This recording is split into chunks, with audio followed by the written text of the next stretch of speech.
e do Brasil aqui nas bancadas do painel, debatendo, discutindo, aprofundando as pautas, os temas relevantes que fazem o dia a dia aqui da nossa região metropolitana e, claro, discutindo também os assuntos, os temas de interesse nacional. Lembrando que o painel regional tem uma reprise também de segunda a sexta, às 8 da noite, e nos finais de semana temos dois encontros, né? Aos sábados, 3 da tarde, e outro aos domingos, às 17 horas, às 5 da tarde. Telefone sempre aberto para você, 30 14 52 81. Participe conosco, envie aí a sua pergunta, o seu comentário, a sua opinião a respeito dos assuntos que a gente coloca em discussão aqui no programa. E pelas redes sociais, o nosso espaço importante, o facebook.com/painel regional TV. facebook.com/painel regional TV. Eu já vou aqui apresentando os convidados, companheiros de bancada nesta edição de quarta-feira do Painel Regional, sempre tecnicamente aqui pelo lado esquerdo, conosco o vereador Antônio Carlos Banha Joaquim, o Banha do PMDB aqui de Santos, ao lado do nosso companheiro jornalista Heraldo José dos Santos, comentarista habitual aqui do painel. E também sempre conosco às quartas-feiras, escritor, advogado, o nosso Vicente Castione. Sempre na abertura do painel, você acompanha com a gente os destaques dos jornais que são parceiros aqui do programa no nosso dia a dia, né? Você acompanha aqui a manchete do DL, Diário do Litoral, vou centralizar um pouquinho mais aqui. Verduras e legumes estão 30% mais caros. Índice do CEAGESP, não é? O quilo da vagem é vendido a R$ 14,29 em média na Baixada Santista. Já o tomate, o quilo, não é? Tem preço médio de R$ 8,98, R$ 9,00, né? Ambos lideram a lista dos vilões da inflação em fevereiro. E, na verdade, não é? Banha recebe aqui, por favor, o DL, passa um exemplar ao Heraldo, Cassione também recebe o seu. E essa manchete do DL é o que realmente acaba interessando, não é? Ao trabalhador brasileiro, à dona de casa de maneira geral, né? A subida de preço, né? Dos alimentos, sejam eles no supermercado, na feira, onde quer que seja. E a manchete também aqui do Gazeta de São Paulo, que é do mesmo grupo de comunicação do DL, Justiça suspende processo contra Aike e afasta juiz, né? O Tribunal Regional Federal afastou o juiz que cuidava do julgamento de Aike Batista, que foi flagrado dirigindo o Porsche que pertencia ao Aike Batista, né? Não só o Porsche, também como um outro veículo também ele levou para sua residência, em tese, para tomar conta, né? Muito bem. Cumprimentando aqui os companheiros que fazem o painel regional comigo nesta edição, o vereador Banha do PMDB, prazer recebê-lo. Tudo bem, vereador? Boa tarde, Boturão. Boa tarde aos telespectadores do painel regional e boa tarde aos companheiros da mesa. E obrigado pelo convite. Muito bem. Banha conosco. Heraldo José dos Santos. Tudo bem, Heraldo? Tudo bom, Boturão? Boa tarde aos companheiros da bancada e boa tarde também a Ione Furukawa. Muito bem. Conosco Vicente Castione, também sempre antenado com as questões da cidade, da região e do país. Castione, prazer revê-lo. Tudo bem? Uma boa tarde aos caríssimos telespectadores, aos queridos amigos da mesa e a você também, Boturão. Muito bem. E quem está sempre atenta, sempre ligado aí à sua participação, pelo nosso telefone, o 30 14 52 81, ou pelo nosso espaço nas redes sociais, o facebook.com/painel regional TV, tudo aquilo que é produzido pela nossa equipe aqui do painel é a Ione Furukawa. Tudo bem, Ione? Olá, boa tarde, Boturão, boa tarde, convidados, boa tarde a você aí de casa que está nos acompanhando. O Facebook aqui já está aberto, esperando a sua participação. São dúvidas, críticas, sugestões, perguntas aqui, a bancada democrática. E também a nossa produção te espera através do telefone. E além da sua interação com a gente, nós temos uma matéria hoje, gravada ontem, que mostra a indignação dos santistas com o acolhimento da Câmara Municipal em relação ao veto do prefeito, né, que possibilitaria a gratuidade a partir dos 60 anos nos transportes coletivos aqui da cidade. Muito bem, só lembrando, a gente está sempre online pelo site da TV Santa Cecília, que é o Santa Portal. Você clica lá no ícone painel regional e confere a gente em tempo real. O programa encerrado vai para o YouTube, você revê, como quiser, o programa por inteiro ou os trechos que julgar mais interessantes. Para começar, matéria no ponto, já aí, minha Carione. Já está no ponto, sim. Nosso repórter cidadão, Cristiano Silva, foi às ruas ontem de Santos, em 3 bairros diferentes, e a população idosa e também jovem se mostrou indignada com a situação que está ocorrendo na Câmara. Boa tarde, Ione. Estamos aqui na Praça Mauá, aqui no centro de Santos, agora para ouvir os munícipes aqui de Santos, referente ao veto do prefeito aqui da cidade e dos vereadores contra o projeto de lei do vereador Antônio Carlos Banha Joaquim do PMDB, que concedia isenção aos idosos com idade igual ou superior a 60 anos. Vamos ouvir os munícipes e vamos saber a opinião deles referente a esse veto. Estamos aqui com o senhor Miguel Quintas, que é engenheiro civil e que também vai falar a opinião dele referente ao veto. O que o senhor achou? Eu achei uma sem-vergonhice, porque em vez de favorecerem a população, prejudicam em nome de interesse, sabe Deus qual. Porque em São Paulo já é assim, eu viajo muito para São Paulo e lá não paga metrô, porque acima de 60 anos não paga, ônibus também, inclusive até passagem para São Paulo, se a gente quiser aqui na rodoviária, os ônibus rodoviários também a gente consegue. Agora, por que Santos, que é 65? Alguma coisa errada tem. Eu acho que tem que revogar esse veto, cancelar esse veto. Estamos agora aqui com o senhor Oswaldo de Araújo, que é aposentado e que também vai dar sua opinião. O que o senhor achou do veto? Eu acho um absurdo, né? Porque como já existe a lei estadual que dá essa passagem aos idosos de 60 anos, por que não aprovar aqui também? E como disse o vereador Banha, o município arrecada muito mais do que os municípios de Guarujá, que já dá condição dos idosos de 60 anos andarem gratuitamente nos ônibus. Por que não Santos? Estamos agora com Selma, que é aposentada e munícipe aqui da cidade, que também vai expor a opinião referente ao veto. O que a senhora achou? O que eu achei que está errado, porque a nossa opinião, que inclusive foi feito um abaixo-assinado e várias pessoas assinaram, para ser acima de 60 anos, né? Não de 65.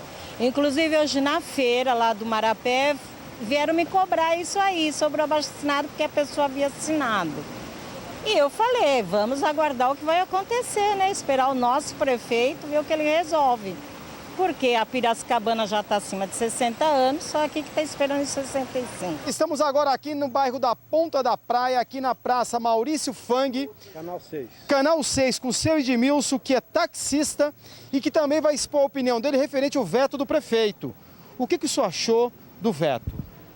Eu acho o seguinte, é falta de raciocinar, de pensar, porque amanhã depois, assim como ele hoje está tirando o direito do trabalhador, amanhã ele vai precisar do trabalhador para angariar o seu voto e ele vai ser queimado aí, porque o idoso, ele não é só ele, não, ele tem filhos, netos, filhas, noras, quer dizer, então ele vai queimar o apoio dele. Quer dizer, então... Ione, me parece que os aposentados aqui da Ponta da Praia também não aprovaram o veto, não. Vocês aprovaram aí o veto do prefeito? Somos tudo contra. Agora estamos aqui no bairro da Aparecida, junto com o Renato, que é funcionário público e que também vai expor a opinião do veto do prefeito e dos vereadores contra a lei do vereador Banha, que garantia a isenção de idosos com idade igual a 60 anos nos ônibus municipais. O que o senhor achou do veto? Eu achei que deveria ter passado, entendeu? Porque Santos é uma cidade rica e formado por uma boa parcela da população de idosos, já que meus pais também moram aqui em Santos. Meu pai, meus pais, minha família também. Tem bastante idosos, deveria ter passado. Não precisa, se está pensando na aviação, é perda de tempo, senão nenhuma delas largava o osso, dá dinheiro. E agora estamos aqui com o seu Milton, que é aposentado e que também vai expor a sua opinião referente ao veto. O que o senhor achou, seu Milton? Eu acredito que a partir dos 60 anos é uma boa pedida, porque nós temos aqui uma boa quantidade de senhores e senhoras nessa idade e que carecem também da condução gratuita.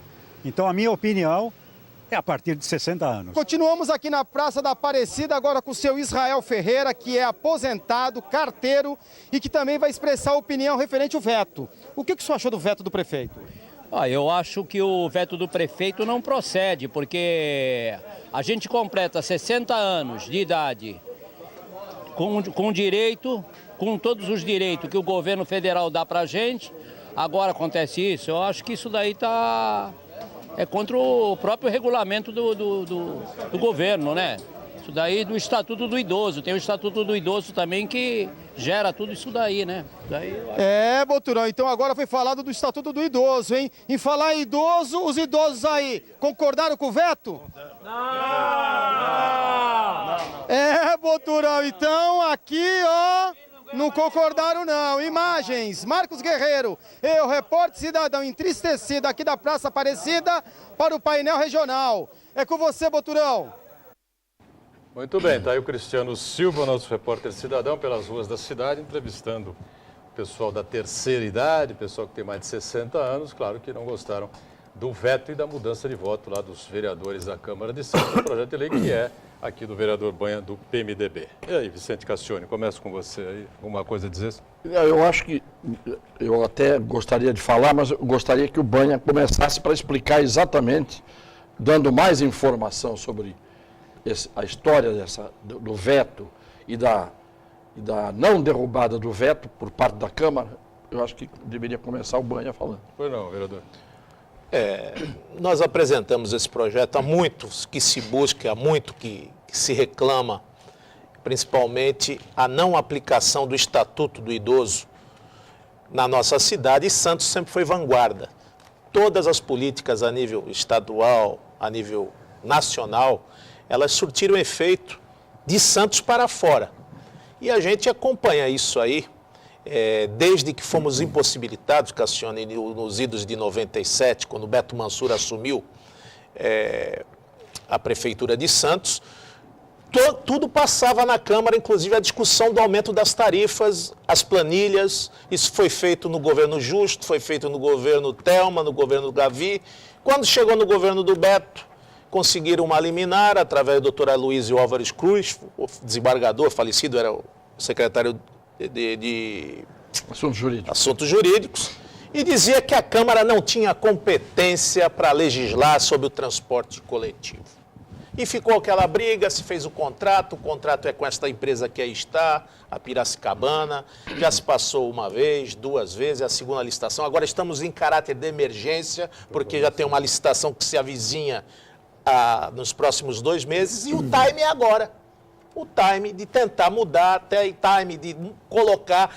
Fizemos 2 legislações, uma ficou lá, que inseria dentro do edital, Cassione, as condições para que o concessionário explorasse as linhas municipais, ou seja, adotasse o Estatuto do Idoso, a gratuidade aos idosos de 60 anos, no caso de aposentadoria por invalidez, tudo dentro do edital. Essa lei ficou nas comissões. E a lei que assegurava a garantia, ou melhor, garantia ali, autorizava o subsídio ao senhor prefeito. Na mesma lei, autoriza o subsídio, a complementar o subsídio à aviação, e autorizava a isenção às pessoas de 60 anos para cima, coisa que não acontece em Santos.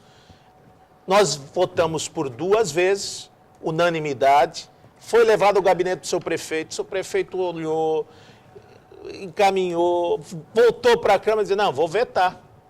E trouxe o veto e nós falamos, poxa, logo em seguida, na segunda discussão dessa mesma lei que ele vetou, ele encaminhou um projeto à Câmara, pedindo autorização para usar 1/4 do IPVA, da verba do IPVA, que é praticamente 25 milhões, pediu autorização à Câmara e a Câmara aprovou. E na nossa concepção, se vai utilizar a verba do IPVA para subsidiar, o prefeito fez um projeto pedindo autorização para subsidiar. Então, na nossa ótica e nosso ver, nada mais justo do que ele subsidie em prol da sociedade, para aliviar essa questão de amanhã ou depois, olha, tem muito idoso em Santos, não vai dar, os cofres não têm dotação orçamentária. Tem, porque nós aprovamos anteriormente esse subsídio de 25 milhões. Então, se tem dinheiro, tem subsídio, vai tirar de uma outra dotação para fomentar a questão do transporte coletivo, eu, logicamente, fiquei indignado. Qual foi o fundamento do veto? O fundamento do veto dizendo que não tinha recurso de dotação, não sabe para quanto vai ser o aumento da próxima tarifa, oportunamente, agora não é possível. E Foi esse o fundamento pífio, acho que muito mal assessorado até juridicamente o próprio prefeito, politicamente nem pensar, que a gente vê que ecoa na rua a insatisfação da população com mais isso, porque nós somos a cidade que mais arrecada. Nós temos quase 2,5 bilhões de reais, 2,5 bilhões de reais de orçamento, mais o dinheiro repassado. Então, ou seja, se a cidade sede, capital de toda a região metropolitana, é a única que não aplica, e se o governo agora, o governador Alckmin, em 2014, ele concedeu a gratuidade aos idosos de 60 anos em todas os transportes coletivos intermunicipais, ou seja, de Santos para Piruíbe, de Santos para Mongaguá, de Santos para Itanhaém, o idoso é respeitado o estatuto. Até os jovens com um salário e meio, um salário mínimo e meio de renda, pode adquirir esse benefício do transporte coletivo. Causou estranheza o posicionamento da casa em não votar em favor dos idosos, dos segmentos, mas o que causou maior estranheza é esse distanciamento do prefeito com as políticas públicas, com a humanização, sentir o calor da população, porque dá a impressão que nós estamos na Suíça, Cassione, dá a impressão que nós estamos num país ou num local onde os idosos estão abarrotados de dinheiro, não precisam de nada, ou quando vão utilizar, muitos têm ainda, como você, uma compleição física, o tônus muscular, a cabeça. Então você pode aí andar de ônibus até 80, 90, 100 anos, porque você tem uma construção sólida. Mas tem pessoas que aos 60 anos já estão indo ao médico, não conseguem remédio, batem nesse calvário, nessa grura, e vai num lugar, vai no outro. E a condução não é capricho, não é luxo para ninguém, é necessidade. E a gente tem que ver que R$ 3,00, R$ 2,90 os cofres do município, isso não é nada. Comparação com as obras que nós temos visto aqui em números. Túneis de 3 bilhões e 400 milhões, VLT com mais de 2 bilhões que não sai do papel e outras obras sem citar na cidade. A gente tem que olhar um pouco mais para o ser humano, para o santista que vive na cidade e principalmente aos nossos idosos que tanto fizeram por nós e construíram essa cidade em que nós vivemos hoje. Bom, eu acho que o Banha,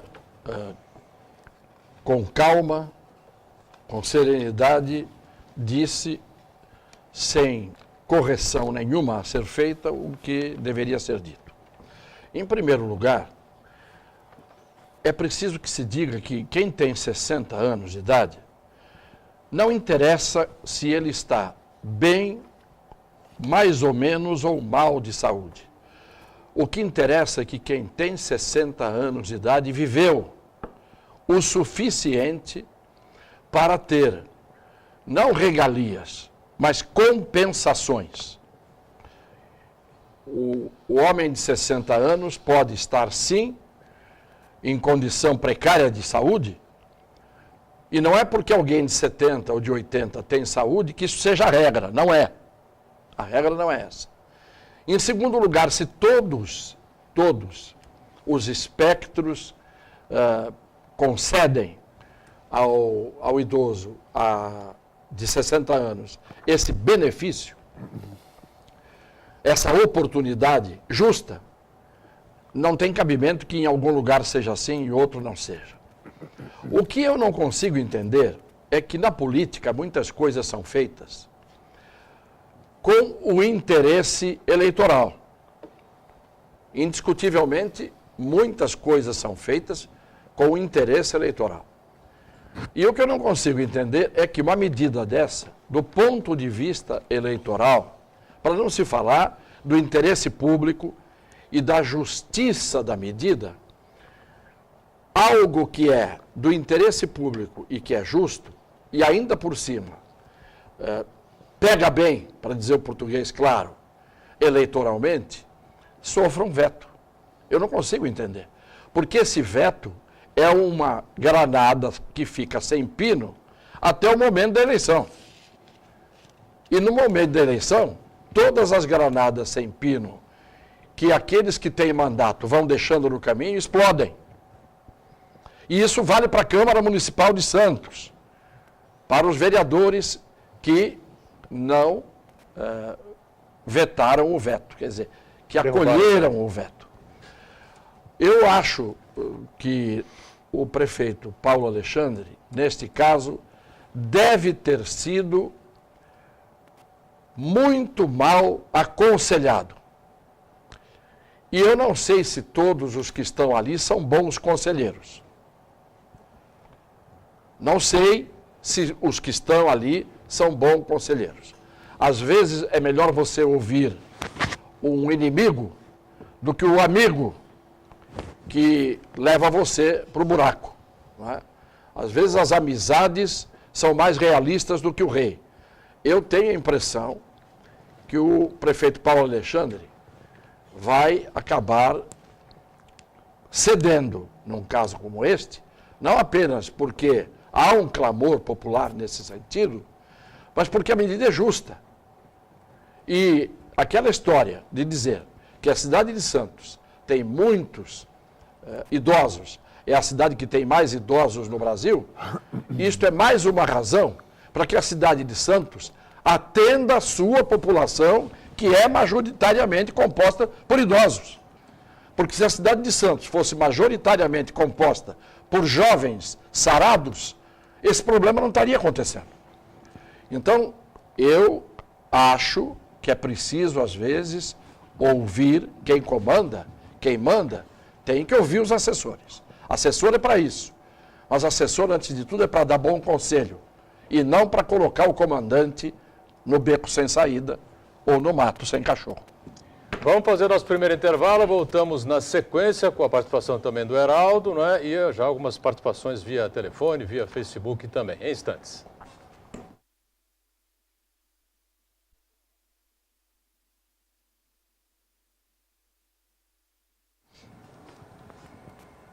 Estamos de volta, este é o segundo bloco aqui do painel regional, você participando conosco, o telefone sempre aberto para você, 3014-5281 e o nosso espaço importante pelas redes sociais, facebook.com/painel regional TV. Sempre conosco aqui, sempre a gente anunciando pela esquerda, né, o Banha, vereador do PMDB conosco, ao lado do Heraldo José, aqui à direita o nosso Vicente Cassione, e a Ione atenta às suas participações, vem já já com algumas perguntas que estão chegando aí pelas redes sociais e pelo telefone também, o Heraldo tem aí a sua participação também garantida, né? Não sei se o tema é o mesmo ainda, Heraldo, essa questão das passagens para os idosos, né? Eu só queria acrescentar o seguinte, acabamos de ouvir o repórter cidadão, que esteve lá ouvindo o pessoal, né? Somente pessoas com 60 ou acima de 60 anos, que criticaram muito a posição da Câmara, mas a Câmara sempre legislou na questão do transporte coletivo contra o usuário, contra a população. Eu tenho aqui uma ficha de votação, uma folha de votação de 1999, 6 de outubro de 99. Está desenterrando o papel aí, doutor. Recordar é viver? Jornalista gosta de guardar papel, provar. Olha. Então, naquela sessão se discutiu o quê? A manutenção, a obrigatoriedade de os cobradores continuarem nos ônibus. Mas a Câmara, por 11 votos a 9, ela rejeitou essa proposta. Votaram só a favor da manutenção dos cobradores o senhor Adelino Rodrigues, então vereador à época, o senhor Antônio Carlos Banha Joaquim, a Cassandra Nunes, o Fausto Figueira, José Antônio Marques de Almeida, o Jama. Não é?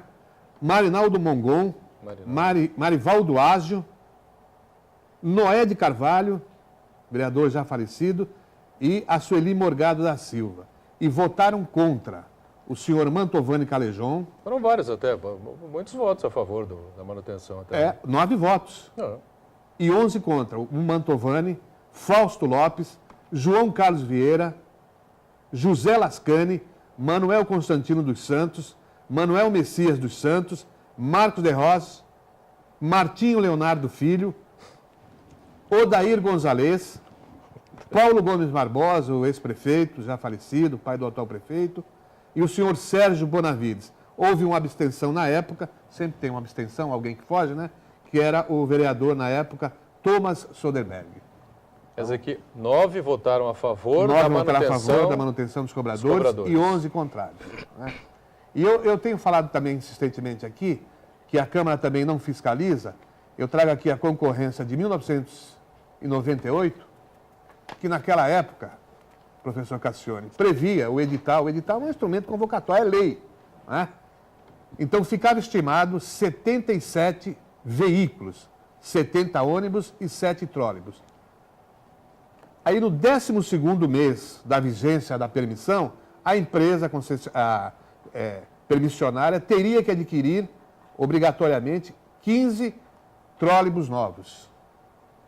E até o 24º mês, mais 15. Então nós teríamos uma frota de 37 trólebus. Não tem nem 3 ou 4 hoje. Quer dizer, os prefeitos, os que dirigiam a CSTC fecharam os olhos para isso, a Câmara se calou, o Ministério Público também foi omisso e é o que está aí. E a concorrência vigente, quando já foi instituída, só tinham 6 trólebus. Eu acho que não tem nem esse o número.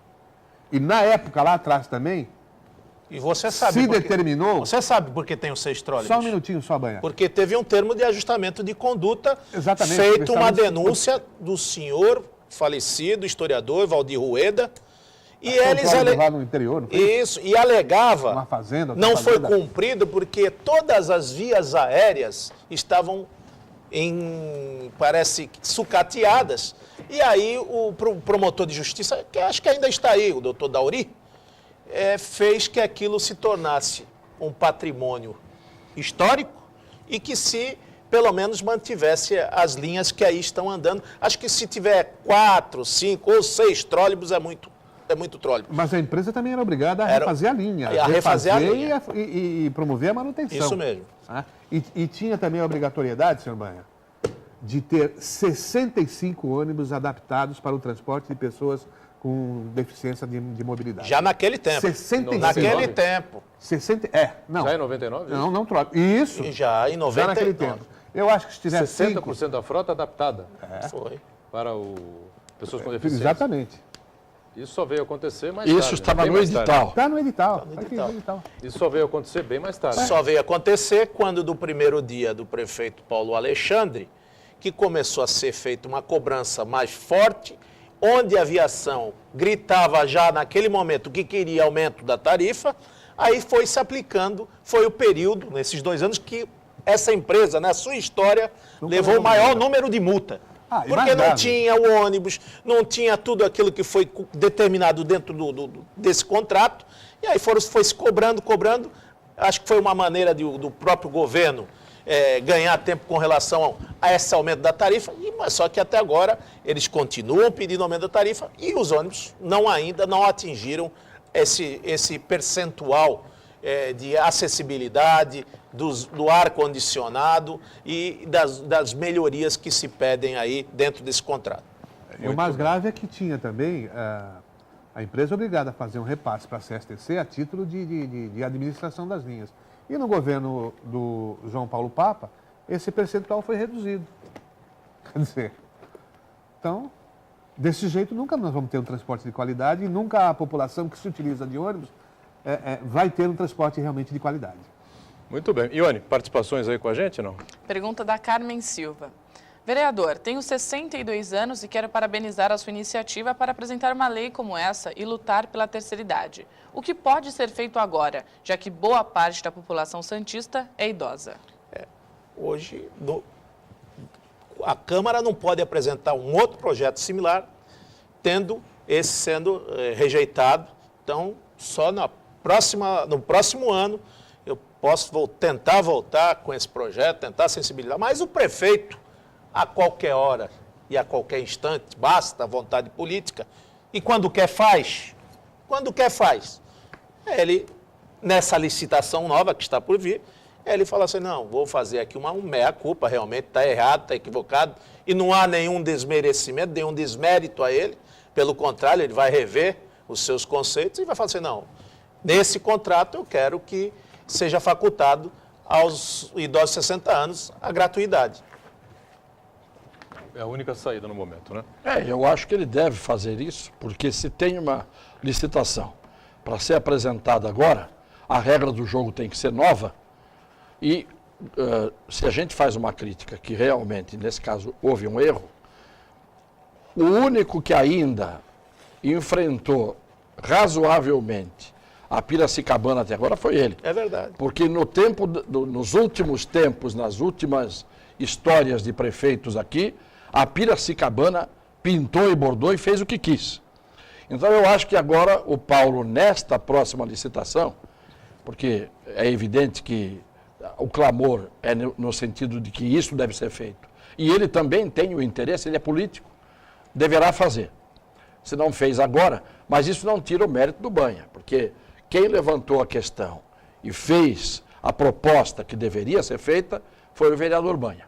Lamentável os seus pares não terem acompanhado, quase todos, né, com exceção de 4, a posição que era a mais razoável. Mas eu acho que o Paulo Alexandre revê a posição no próximo edital e corrige, não é, o erro que foi cometido agora. Mais alguma participação com relação a esse tema, Ione? Exatamente. A dona Jussara da Encruzilhada, ela fala: vereador, parabéns. Pena que não posso dizer o mesmo do nosso prefeito. Cada vez mais me arrependo de ter votado nele. Ele não anda de ônibus. Banha, precisamos de pessoas como você na liderança dessa cidade. Por que não se candidata como prefeito na próxima eleição? Cada um tem o seu mistério, cada um tem a sua competência. Não vai Tudo, eternamente vereador, né? Tudo tem a sua hora, tem o seu momento. Hoje eu tenho um compromisso com o meu mandato, vai até 2016 como vereador. E, logicamente, quem não sonha, Cassione, quem não tem esse sonho de um dia poder comandar uma cidade como Santos, isso fica no nosso coração, no nosso pensamento e trabalhamos para isso acontecer um dia. Mas hoje nós não podemos ser levianos, nem mau caráter, nem urubus. Nós temos que estar aqui trabalhando em prol da cidade. Eu acho que nós fizemos tudo aquilo que foi necessário, demos todos os instrumentos possíveis e necessários para que o Paulo Alexandre pudesse governar a cidade, que ele pegou com dificuldades e não falou, que pegou com endividada e não falou, pegou um problemas monstruosos de obras que não saíram do papel, estão saindo agora. E como disse bem o Cassione, foi uma das poucas vezes que eu vi alguém atuar por quase 380 autuações contra a Piracicabana, que nunca tinha levado sequer uma. Então, eu acho que serve como alerta. O prefeito tem que estar assim ligado nessas granadas sem pino e, logicamente, fazer aquilo que a população espera dele e aquilo que ele se comprometeu com a população. Quer inovar, quer melhorar, quer evoluir, mas começa principalmente olhando para o seu povo, para a sua sociedade e principalmente essas pessoas que estão sentindo muito as agruras dos desmandos já do governo federal, do governo do estado e agora esperam dele muito mais, não só na saúde, na educação e principalmente do transporte. Muito bem. Algo mais sobre esse tema, não? Geraldo, não? Não. Tudo bem. Cassione concluiu. Só uma coisa que o Banha disse agora, eu acho também importante, é que o prefeito herdou realmente uma prefeitura que estava em estado de absoluta miséria. E as granadas sem pino, tá certo, que o outro deixou, ninguém sabe. Elas podem estourar, às vezes, na mão deste, que não está e não esteve em nenhum momento preocupado em ficar dizendo: herdei uma cidade falida, herdei uma cidade cheia de erros. Ele não diz isso, ficou quieto, o que de certa maneira é elogiável também. Só que o que deixou a bomba, a granada sem pino, está flanando por aí. E eu acho que prestação de contas é obrigatória. Então, cada um que faz a sua passagem por um cargo e deixa os buracos, tem que ser revelado o que foi deixado. porque senão os bons moços continuam posando de bons moços à custa de não aparecer a prestação de contas que deveria haver dos erros cometidos anteriormente. Nesse aspecto, o Paulinho Barbosa está segurando e segurou o tempo todo, ficando quieto, não é? E dá a impressão que muita coisa que está errada hoje começou com ele, mas começou antes, veio de antes. Então, acertar é não apenas fazer daqui para frente o melhor, como dizer o que foi feito para trás de pior. Essas duas coisas têm que ser colocadas, para que a população não fique sempre pensando que determinadas vestais e determinadas figuras colocadas num pedestal, na verdade tem pés de barro, e isso não aparece. Porque nem sempre a mídia mostra o que tem que ser mostrado, nem sempre. E nem sempre as revelações são feitas, lamentavelmente. Quando eu vejo dar-se destaque, por exemplo, para emendas que foram feitas por parlamentares para o futuro, como se isso já fosse favas contadas, no meu tempo, quando eu apresentava a emenda, a notícia aparecia quando o dinheiro da emenda chegava. A Santa Casa está recebendo X. O Hospital São José, o Hospital dos Estivadores, a Beneficência Portuguesa estão recebendo, neste momento, o dinheiro. A notícia não era quando eu fazia uma emenda, que lá na frente, muitas vezes, não era nem correspondida. Então, é preciso saber muito bem, dar a cada um o que é seu. Este é o significado, o conceito de justiça. Justiça é dar a cada um o que é seu. Quem planta tem que colher o que plantou. Se plantou mal, tem que aparecer como mau plantador. Se plantou bem, tem que aparecer como bom plantador. A cidade sempre conseguiu criar mitos de pessoas incompetentes que passam sob o aplauso daqueles que não sabem da sua incompetência. Infelizmente, é assim. Vamos para o nosso segundo intervalo e a gente retoma o painel regional rapidamente. Até já.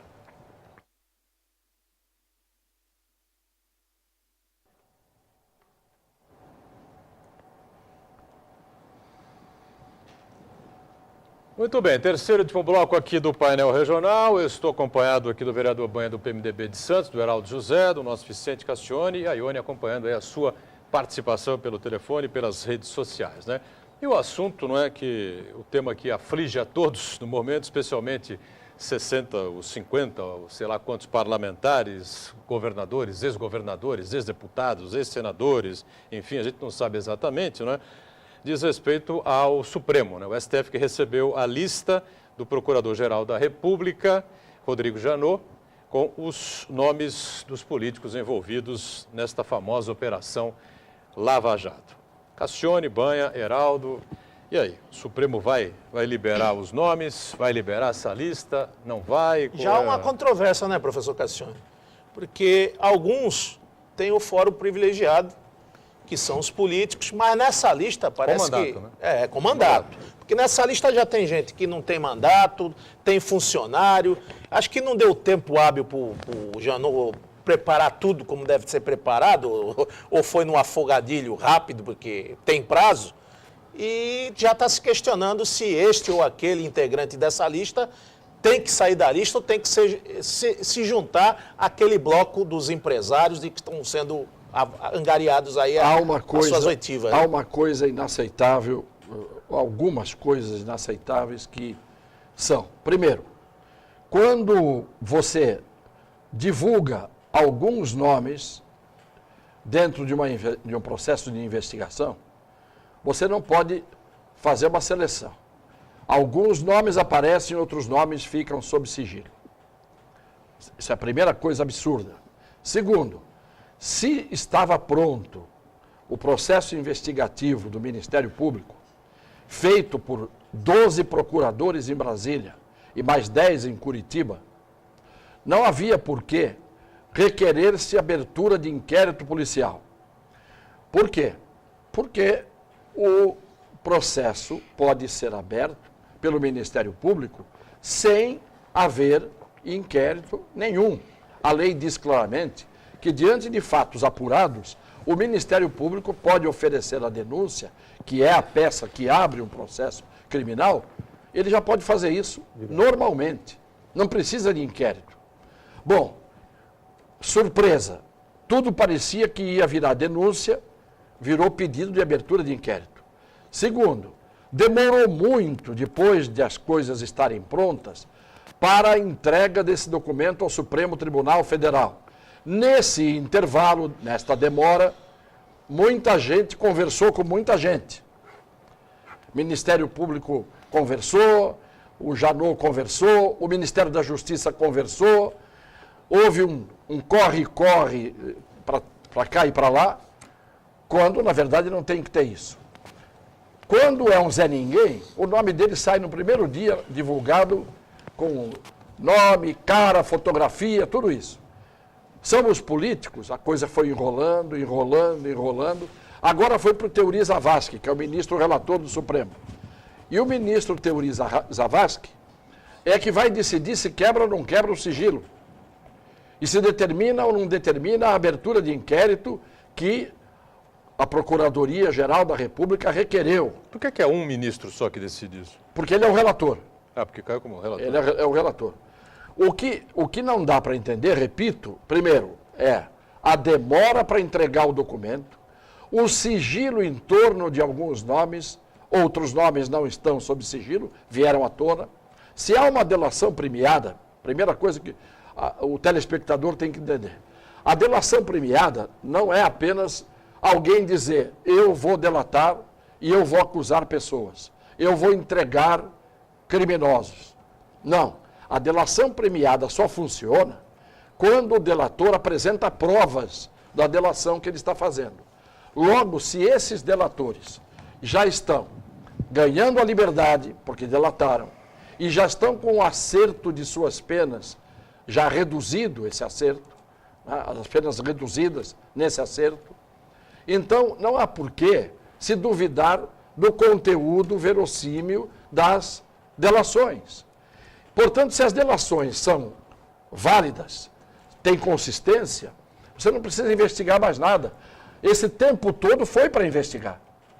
E esse tempo todo deveria terminar com a entrega da denúncia, e não da lista, da denúncia do Procurador-Geral, que parece que também se assustou, para dizer o menos, com a história da invasão da casa dele lá em janeiro.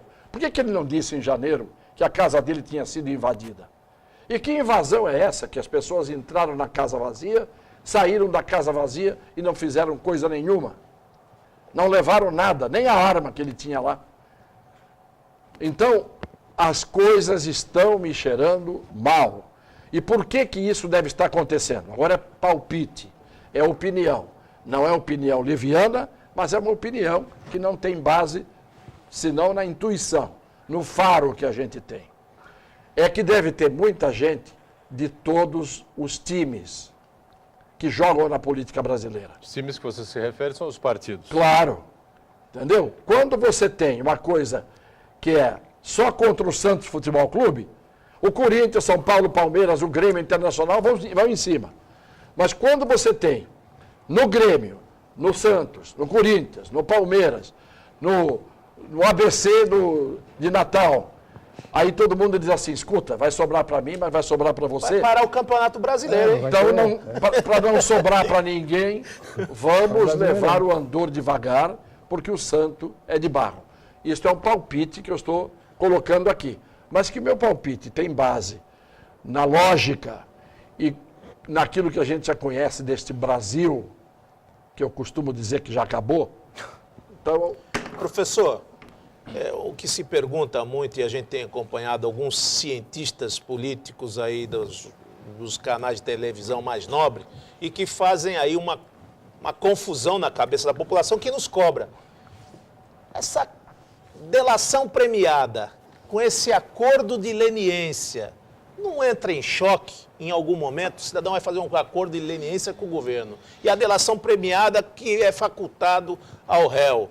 E a mesma coisa que o senhor disse aí, o processo quando está em segredo de justiça, não é o processo todo que está em segredo de justiça? Ou só uma parte? como o senhor disse aí, os parlamentares não podem ser citados? Ele tem alguma garantia disso? Ou é todo mundo não pode ser citado? O que é o segredo de justiça? O que é essa delação premiada? E o que é esse acordo de leniência? A delação premiada, com inspiração na justiça americana, porque lá na justiça americana eles negociam de uma forma muito mais aberta, no balcão dos leilões. O criminoso que entrega, e isso aconteceu no combate à máfia, ao crime organizado, e aconteceu já, inclusive, na Itália. Depois a Itália importou essa delação premiada, que foi o que aquele Tommaso Buscetta, da máfia, abriu a boca, entregou todo mundo, e naquela altura, na Operação Mãos Limpas, a máfia levou um sério golpe na Itália e os empresários, e isto eu vi, eu estava lá cuidando de um caso, quando eu vi os empresários, todos, o presidente da Roma, por exemplo, do clube, empresários do primeiro escalão, todos algemados um ao outro, descendo de um ônibus e entrando na penitenciária Regina Coeli, em Roma. Isso eu vi.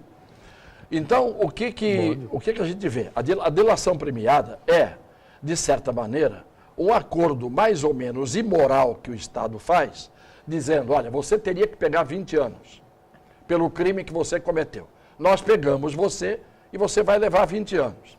Mas para você não ir sozinho, você, em vez de pegar 20, vai pegar 5, mas entrega a todo mundo. Então, o delator diz, tá certo, eu fiz, mas fulano fez, está aqui a prova, Beltrano fez, todos estão amarrados pela cintura.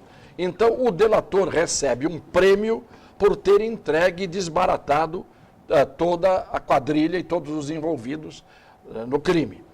Isso pode cheirar mal do ponto de vista ético, mas funciona do ponto de vista prático. É o único jeito de você colocar na cadeia todo mundo, porque senão fica aquele sozinho, tomando os 20 anos, e os outros continuam andando de iate, de jatinho, passeando e ganhando.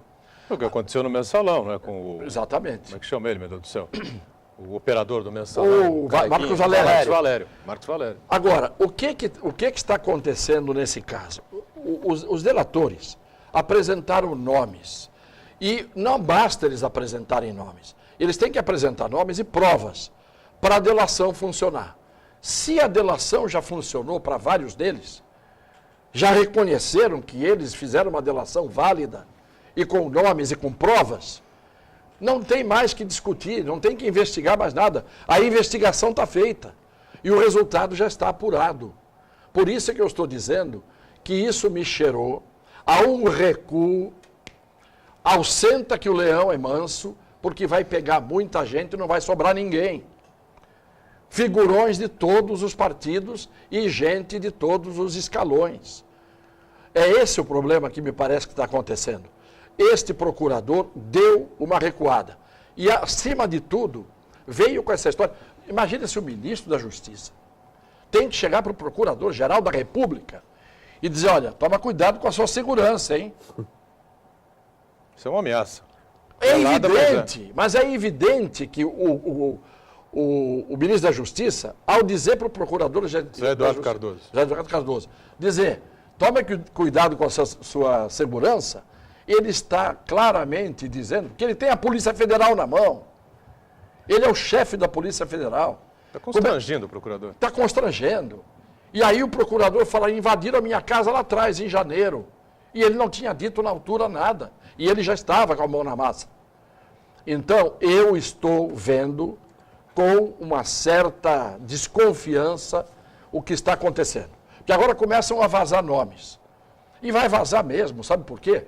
Porque mesmo que o procurador não diga quem são os delatados, e mesmo que o Teori Zavascki, que é o relator, o ministro do Supremo, não diga, você tem 12 mais 10 procuradores que trabalharam nas investigações, são 22, que devem estar por aqui dizendo, espera um pouquinho, a gente se virou, trabalhou, investigou, e agora estão silenciando lá em cima, e aí um desses ou vários desses procuradores menores vão acabar fazendo o vazamento. Porque eles estão se sentindo, a esta altura, palhaços de terem trabalhado e está a operação abafa acontecendo. Por isso que eu acho que não dá para abafar. Mas que tentaram e que estão tentando, eu não tenho sombra de dúvida a respeito disso. O professor, o senhor explicou muito bem a questão da delação premiada, mas aí ela não se choca com esses acordos de leniência? Então eu sou um dos acusados, falo, não, foi fulano, ciclano de tais e tais empresas. Essas empresas, quando procuradas, fazem acordos de leniência e, de certa forma, também não vão responder por nada.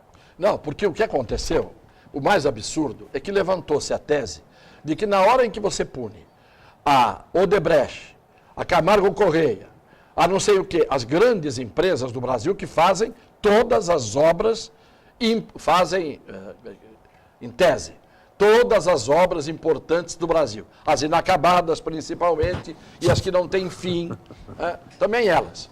Aí o que acontece? Vem a desculpa, dizer o seguinte, se você pegar todas as empreiteiras, o Brasil para. Muito bem, então decreta-se oficialmente a impunidade, isto é, os criminosos têm dois tipos.